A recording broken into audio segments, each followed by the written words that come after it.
좋아요, 구독. 안녕하십니까. 서울경제TV 포커스 고민 전문가입니다.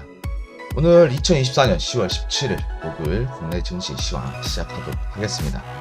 오늘 국내 증시 상당히 좋지 못했어요. 갭상승 시작했으나 이 상승세를 완벽하게 지켜내지 못하면서 하락으로 전환을 했습니다.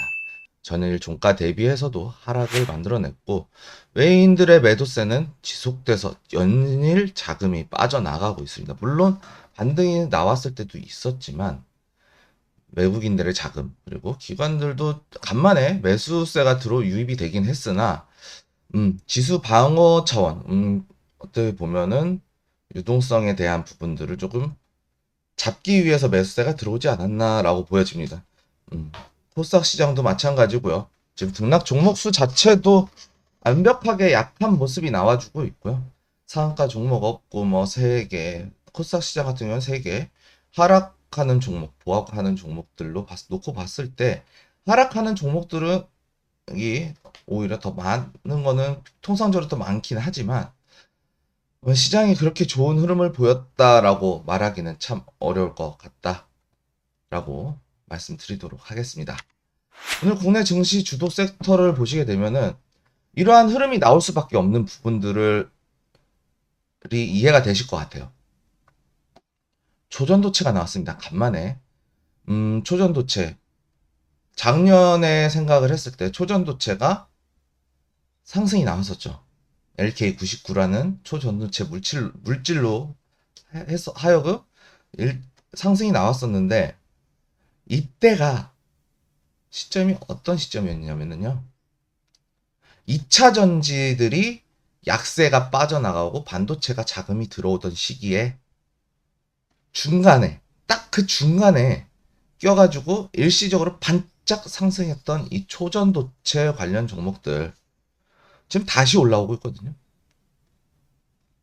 섹터가 또 반도체에서 다시 옮겨갈 수 있는 그러한 부분들이 부각이 되고 있을 수 있다.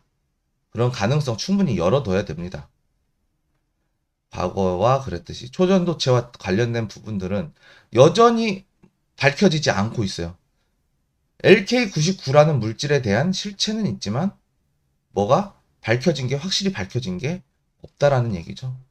그렇기 때문에 다른 테마를 준비하는, 다른 상승 섹터 또는 테마를 준비하는 과정에 있는 이 초전도체가 나왔다라는 것은 이렇게 약간 변곡이 생길 수 있다라고 우리는 이해하시면 좋을 것 같다라고 말씀드릴 수 있겠고, 여전히 시장 자체는 주도 섹터가 없는 상황. 주도 섹터가 없어요. 비만 치료제 하락했다가 또 오후에 장세에 올라왔다가 전력 설비가 갑자기 오후에 올라오고 원자력 올라왔다가 빠지고, 비만 치료제 멀쩡했다가 잠잠했다가 갑자기 올라오고, 시장의 유동성이 방향을 갈피를 못 잡고 있는 거예요. 여기저기 분산되어 있다는 얘기죠. 자금이. 누가 여기 좋다더라 그러면 몰려가고, 누가 저거 좋다 그러면 몰려가고, 그만큼 혼돈스러운 시장이다. 그렇기 때문에 현금 비중을 확대해달라는 부분을 지속해서 제가 강조드리고 있죠. 국내 증시 주요 이슈를 살펴보시게 되면은 한강 효과 벌써 끝났나? 제가 말했었죠. 단기적일 거라고. 그리고 미증시 상승 반전을 했는데 이게 과연 ASML의 악몽이 끝난 것인가에 대한 부분 살펴보도록 하겠습니다. 저는 이미 경고했습니다. 단기적인 이슈라고. 저는 분명히 말했습니다.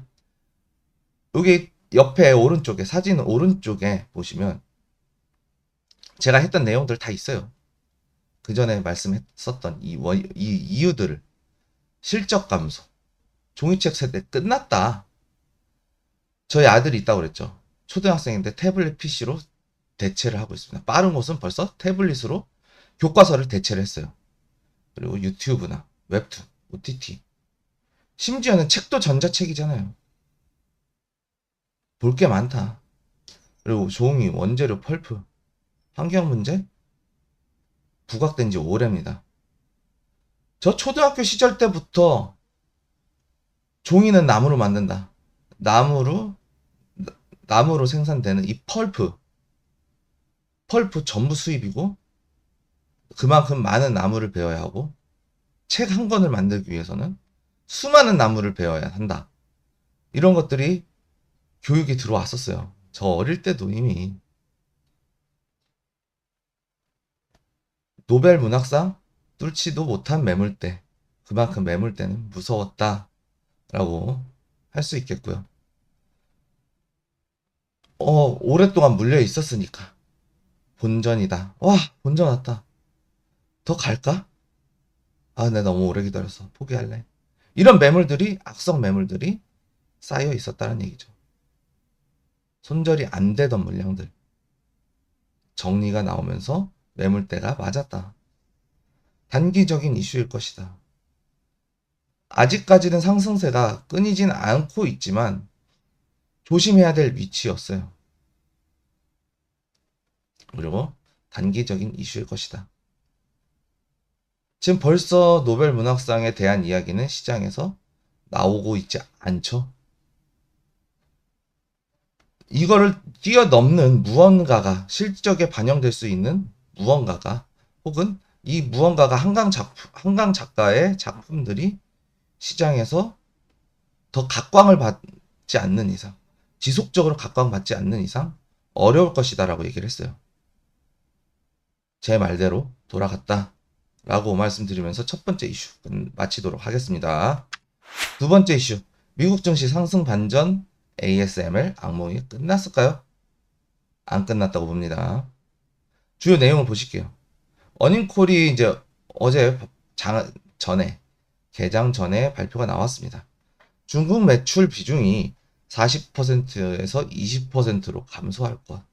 이 같은 원인으로는 중국에서 빠르게 반도체 장비를 구매했던 것이 원인이다.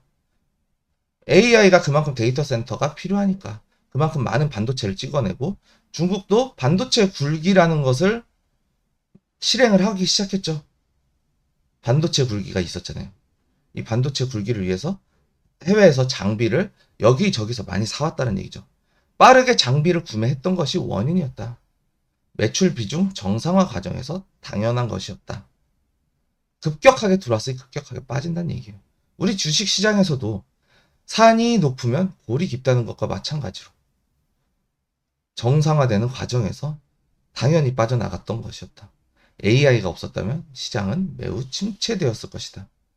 그나마 지금 버티고 있는 것들이 AI 때문이라는 거예요. 근데 ASML, 반도체 장비 관련주죠. 반도체 장비의 실적이 감소되었고 중국 매출에서 감소되었던 것이 어닝 쇼크의 원인이었다면, 전 세계적으로도 어느 정도는 반도체 장비 수요가 그렇게 많지 않았다라는 얘기가 될 수도 있거든요. 이로 인해서 ASML 주가는 여전히 하락 마감해서 6% 넘는 하락을 마감 지었고요. 어제 미국 증시의 상승 요인은 기술주를 제외한 나머지 기업들의 실적들이 뒷받침되면서 전반적으로 영차 끌고 나갔다. 물론 반도체 쪽에서도, 기술주 쪽에서도 TSMC, 엔비디아가, TSMC는 이제 오늘 실적 발표가 있기 때문에 눈치를 보고 있었겠죠. 엔비디아는 그래? 그러면 상관없겠네. 그러면서 엔비디아는 어느 정도 상승을 만들어내면서 약간의 우려는 씻어냈다라고 할 수 있을 것 같아요. 그리고 엔비디아 관련해서는 또 드러켄멜러라는 이제 월가의 전설적인 투자자가 있는데, 이 드러켄멜러가 엔비디아의 주식을 판 것을 후회하고 있다. 전량 매도한 것을 후회하고 있다. 다시 주가가 하락한다면 나는 다시 매수를 할 의향이 있다라는 발언을 하면서 엔비디아 주가가 상승을 했어요. 그래도 우리 반대로 생각하면 엔비디아 주가 빠져야지 사겠다는 얘기예요. 지금 그만큼 반대로 얘기하자면 엔비디아의 주가는 고평가되어 있다. 빠질 때까지 적정 주가 밑으로 내려올 때까지 시간이 필요하다라는 얘기가 될 수도 있어요. 그런 부분을 좀 참고하셔야 될 것 같고, 이런 걸로 놓고 봤을 때 반도체 시장, 전 세계 글로벌 반도체 시장 상당히 어려울 수 있다 라고 알아두시면 좋을 것 같습니다. 미국 증시 주요 일정 살펴보도록 하겠습니다. 21시 30분 신규 연속 실업수당 청구 건수, 고용지표이기 때문에 반드시 봐야 돼요. 그리고 소매 판매 관리 지수, 인플레이션 지수 지표들이기 때문에 지켜봐야 될 것 같고요. 기업 재고가 무엇보다 중요하죠. 23시에 예정되어 있는 기업 재고. 기업 재고가 많으면 경기 둔화 시작됐다는 얘기예요. 인플레이션 떨어질 수 있다는 얘기예요. 그런데 기업 재고가 늘어났다, 인플레이션 다시 자극할 수도 있다라는 부분, 우리가 반드시 염두에 두면서 시장을 대응해 나가는 지혜가 생겼으면 좋겠습니다. TS 오늘 3시거든요. 얼마 남지 않았어요. TSMC 실적 발표에 집중하세요. ASML 악몽 어차피 지났어요. 지금 시장에서는 TSMC 보고 있거든요. TSMC 실적 결과 발표에 따라서 반도체 시장 반전이 나올 수 있는 계기가 마련될 수 있는 겁니다. 하나의 거점이 마련될 수 있는 거예요. 상승에 대한 거점. 그리고 오늘 시장은 순환매가 잠시 쉬어가는 타이밍이었다. 왜냐? 초전도체라는 섹터가 갑자기 반등이 나왔기 때문이죠. 아직 확정된 게 없는, 이 실체가 없는, 그냥 이게 LK99야 만드는 데까지는 성공했다, 이런 보도 자료들은 나왔었죠. 그런데 이게 어떤 성질을 갖고 있는지, 어떤 상황에서 상합 상황에서 초전도 성질을 가지고 있는지 밝혀진 게 없죠. 이런 초전도체 섹터가 시장에 튀어나왔다라는 것은 일시적으로 뭔가 변동이 있을 때 나올 수 있는 현상이기 때문에 반드시 앞으로의 시장에서 자금이 어떻게 흘러가는지에 대한 부분을 살펴봤으면 좋겠다 라고 말씀드릴 수 있겠고, 내일 시황 전략, 여전히 현금 비중의 확대 전략은 여전히 유지하겠습니다. 주말 변동성 대비 반드시 하셔야 되고요. 지정학적 리스크, 북한 러우 전쟁 참전 가능성이 제기가 되고 있는 상황이고, 지정학적 리스크, 코리아 디스카운트가 아닌 코리아 사장님이 미쳤어요가 될 수도 있어요. 그만큼 폭락을 겪을 수 있다라는 부분. 북한이 러시아 러우 전쟁 참전을 했을 때 이 비준에 따라서